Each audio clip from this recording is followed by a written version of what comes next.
Mi nombre es Camila.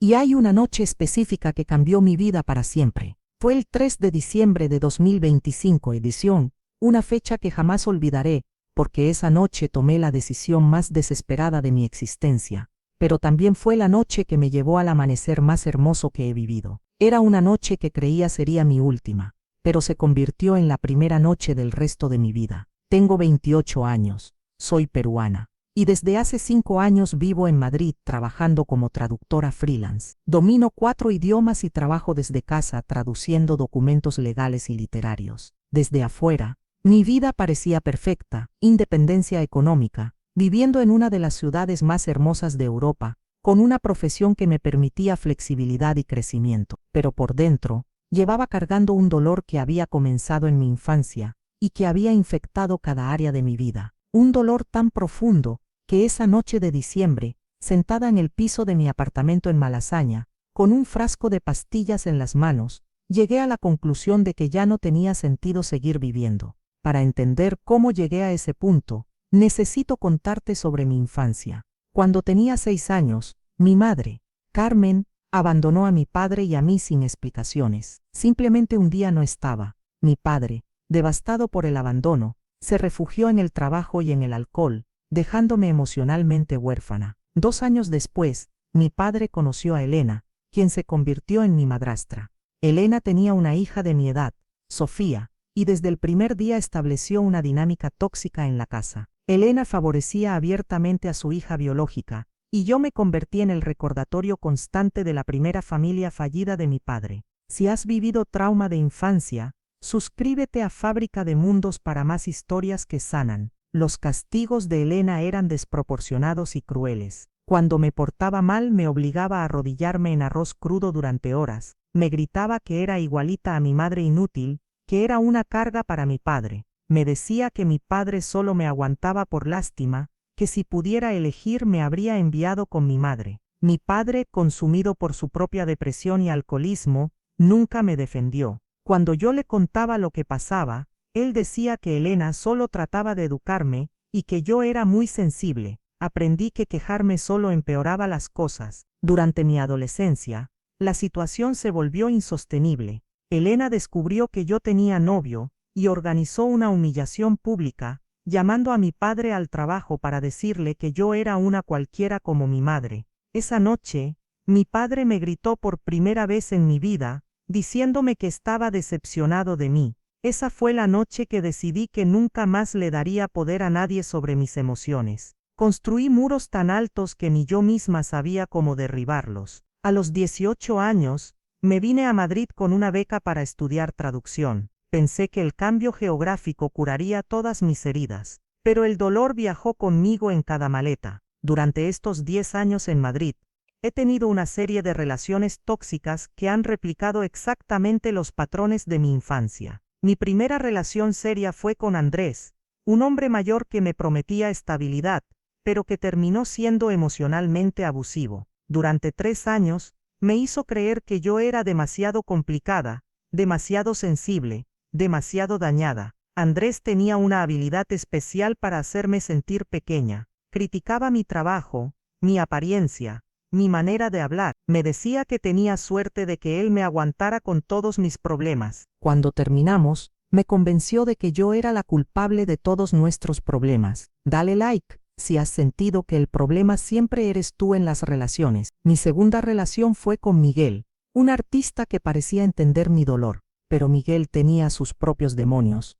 adicción a las drogas y una tendencia a desaparecer durante días sin explicaciones. Yo me convertí en su salvadora, en su enfermera emocional, en su financiera. Durante 2 años, vacié mis ahorros tratando de arreglarlo. La relación terminó cuando descubrí que Miguel había estado vendiendo cosas de mi apartamento para comprar drogas. Cuando lo confronté, él me dijo que yo era demasiado controladora y que él necesitaba una mujer que lo apoyara de verdad. Durante los últimos 3 años, he estado completamente sola. No solo sin pareja, sino sin amigos, sin familia, sin conexiones humanas reales. He construido una vida tan aislada que paso días enteros sin hablar con nadie, excepto por trabajo. Trabajo desde casa, hago mis compras en línea, Evito eventos sociales. He cortado contacto con todas las personas que conocía en Madrid. Cuando alguien trata de acercarse, encuentro razones para alejarme. No me gusta cómo habla. Es demasiado superficial. No entendería mis problemas. La verdad es que tengo terror de volver a ser lastimada. Prefiero la soledad segura que el riesgo de volver a confiar en alguien. Pero la soledad se había vuelto tóxica. Paso días enteros sin salir de mi apartamento. Mi rutina consiste en despertar, trabajar, comer cualquier cosa, ver series hasta muy tarde y repetir. Los fines de semana son especialmente difíciles porque veo a las familias en el parque, las parejas caminando, los grupos de amigos riendo, y me siento como un fantasma observando una vida que nunca podré tener. Suscríbete a Fábrica de Mundos si quieres saber cómo se liberó. Las cosas empeoraron dramáticamente en noviembre de 2025. Mi padre me llamó desde Lima para decirme que Elena había sido diagnosticada con cáncer. A pesar de todo el dolor que me había causado, Elena había sido la única figura maternal que había tenido durante mi adolescencia. La noticia me devastó de una manera que no esperaba. Durante las siguientes semanas, hablé con mi padre todos los días. Él estaba destruido, cuidando a Elena, lidiando con tratamientos y hospitales. Por primera vez en años, mi padre me necesitaba emocionalmente. Me pedía que regresara a Lima, que estuviera con la familia durante esta crisis. Pero yo no podía, no financieramente, no emocionalmente. La idea de volver a esa casa, de enfrentar a Elena enferma, de lidiar con toda esa historia, me paralizaba completamente. Mi padre interpretó mi ausencia como abandono. Camila, me dijo durante una de nuestras últimas conversaciones, Elena siempre dijo que eras egoísta como tu madre. Yo nunca lo quise creer, pero ahora veo que tenía razón. Esas palabras me destrozaron. Después de todos estos años, mi padre finalmente había elegido, y no me había elegido a mí. Cortamos comunicación después de esa conversación. De repente, no solo estaba sola en Madrid, sino que había perdido mi última conexión familiar. Los pensamientos suicidas comenzaron como susurros en noviembre. ¿Para qué sigues viviendo así? ¿Cuál es el punto de una vida tan vacía? ¿A quién le importaría si desaparecieras? Al principio, los pensamientos me asustaban, pero gradualmente, comenzaron a sentirse como una opción lógica, una salida a un dolor que parecía infinito. Comencé a investigar métodos, leía foros, artículos, estudios. Me obsesioné con la idea de que había una manera de terminar con todo el dolor de una vez por todas. Conseguí una cita con un psiquiatra, y me recetó antidepresivos. Pero en lugar de tomarlos como era indicado, comencé a guardarlos. Cada día, tomaba uno y guardaba dos. En 3 semanas, había acumulado suficientes pastillas para lo que tenía planeado. El 3 de diciembre, después de un día particularmente difícil donde mi último cliente había cancelado un proyecto importante, me senté en el piso de mi sala con el frasco de pastillas en las manos. Era una noche fría y lluviosa. Madrid estaba cubierto de luces navideñas, pero yo me sentía en la oscuridad más profunda. Había escrito cartas, una para mi padre, una para Elena, incluso una para Miguel. Cartas explicando que no era culpa de nadie, que simplemente ya no podía más. Abrí el frasco y vertí todas las pastillas en mi mano. Eran pequeñas, blancas, aparentemente inofensivas, pero sabía que eran mi boleto de salida. ¿Esto es realmente lo que quieres?, me pregunté en voz alta. Y la respuesta que vino de lo más profundo de mi ser fue, sí, esto es lo que quiero. Quiero que pare el dolor. Estaba a punto de tomar la primera pastilla cuando escuché un ruido extraño. Al principio pensé que era la lluvia, pero luego me di cuenta de que era llanto. Alguien estaba llorando en el apartamento de al lado. Vivía en un edificio pequeño, y las paredes eran delgadas. Normalmente ignoraba los ruidos de mis vecinos, pero este llanto era diferente. Era el llanto de alguien que estaba completamente roto, igual que yo. Por alguna razón, me acerqué a la pared y escuché. Era una voz de mujer, mayor, hablando por teléfono. Estaba diciendo, no puedo más, no puedo más. 20 años cuidando a mi madre, y ahora que murió, me doy cuenta de que no tengo vida propia. No tengo amigos, no tengo familia, no tengo nada. Sus palabras me golpearon como un rayo.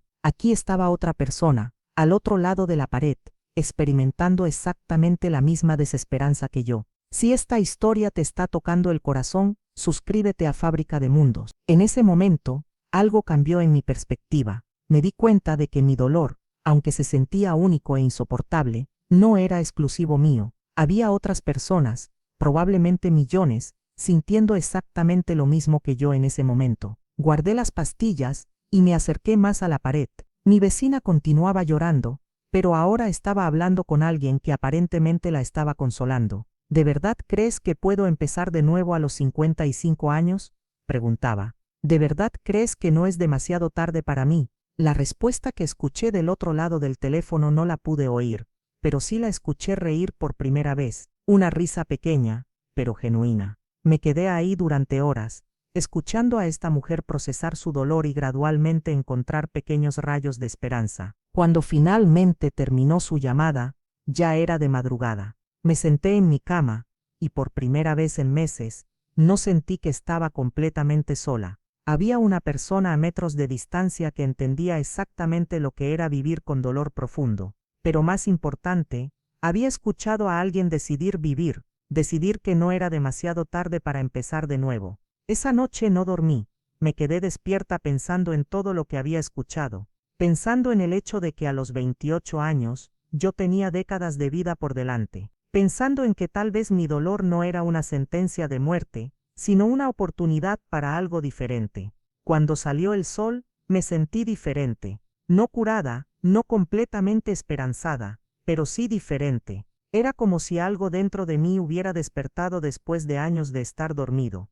3 semanas después de la ruptura con Mario, don Esteban me llamó para decirme que había empeorado. Fui a visitarlo al hospital, y lo que vivimos juntos se convirtió en el momento más transformador de mi vida. Don Esteban estaba en sus últimos días, pero tenía una claridad mental impresionante. Esperanza, me dijo, quiero que sepas algo. Durante estos años que nos conocemos, te he visto trabajar con nuestra comunidad, te he visto llorar con nuestros dolores, te he visto celebrar nuestros triunfos, y quiero que sepas que eres exactamente lo que este mundo necesita.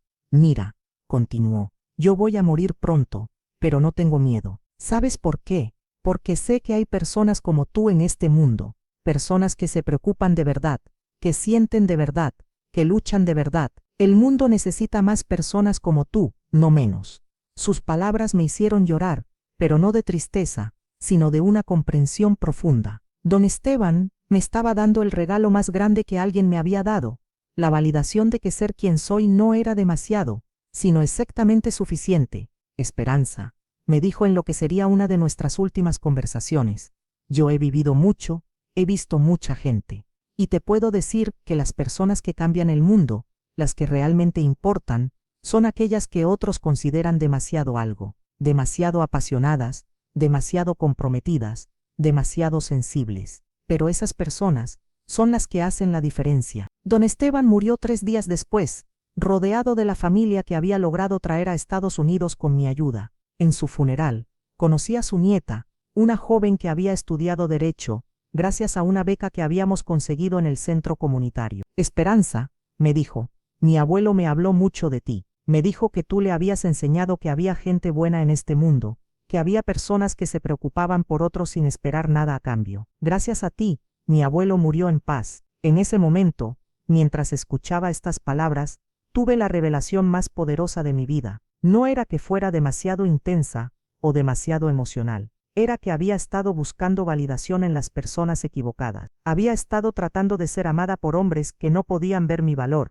cuando todos los días trabajaba con personas que sí lo veían. Dale like si reconoces que tu sensibilidad es tu superpoder. Comencé a reflexionar sobre todas las relaciones que había tenido, y vi un patrón claro. Siempre había elegido hombres que me hacían sentir que tenía que cambiar para ser amada, hombres que como Mario veían mi compasión como una carga, mi intensidad como un problema, mi compromiso como una obsesión. Pero cuando miraba mi trabajo, cuando veía el impacto que tenía en las vidas de otros, me daba cuenta de que exactamente esas cualidades que Mario criticaba eran las que me hacían excepcional en lo que hacía. Mi intensidad me permitía luchar por casos difíciles. Mi sensibilidad me permitía conectar con personas que habían sufrido traumas. Mi compromiso me permitía trabajar horas extras para conseguir recursos que otras personas no conseguían. Había estado tratando de ser menos de lo que era para encajar en relaciones que no me merecían, cuando debería haber estado buscando a alguien que me celebrara, por ser exactamente quien soy. Mi hermana Rosa me ayudó a procesar esto durante una de nuestras largas conversaciones telefónicas. Esperanza, me dijo. ¿Te acuerdas cuando éramos niñas y tú siempre recogías animales heridos? Mamá se enojaba porque decía que te preocupabas demasiado por todo, pero yo siempre pensé que era hermoso que tuvieras un corazón tan grande. Eso no ha cambiado, continuó Rosa. Todavía recoges animales heridos, pero ahora son personas, y eso no es un defecto, es tu don. El problema es que has estado tratando de esconder tu don para complacer a hombres que no lo merecen. Esas palabras me hicieron reflexionar sobre mi relación con Linda también. Me di cuenta de que Linda había estado saboteando mi relación no solo por envidia profesional, sino porque mi éxito y mi pasión la hacían sentir mal consigo misma. Verme comprometida con mi trabajo, verme reconocida por mi labor, verme en una relación estable, le recordaba todo lo que ella no había logrado. Decidí confrontar a Linda directamente. Linda, le dije. Necesitamos hablar sobre lo que pasó con Mario. Su respuesta fue exactamente lo que esperaba. Esperanza, yo solo le dije la verdad. Tú eres muy intensa, muy involucrada emocionalmente en tu trabajo. Eso no es saludable. Linda, le respondí, mi intensidad es la razón por la que nuestro centro ha conseguido más fondos que nunca. Mi involucramiento emocional es la razón por la que tenemos la tasa de éxito más alta en reunificación familiar. Mi obsesión con el trabajo es la razón por la que don Esteban pudo morir rodeado de su familia en lugar de solo en un hospital. La conversación terminó con Linda, admitiendo que había estado celosa de mi posición y de mi relación con Mario. Pero más importante, terminó conmigo entendiendo que no necesitaba la validación de personas que no compartían mis valores. Suscríbete a Fábrica de Mundos para más historias de transformación real. Los meses siguientes fueron de un crecimiento personal profundo.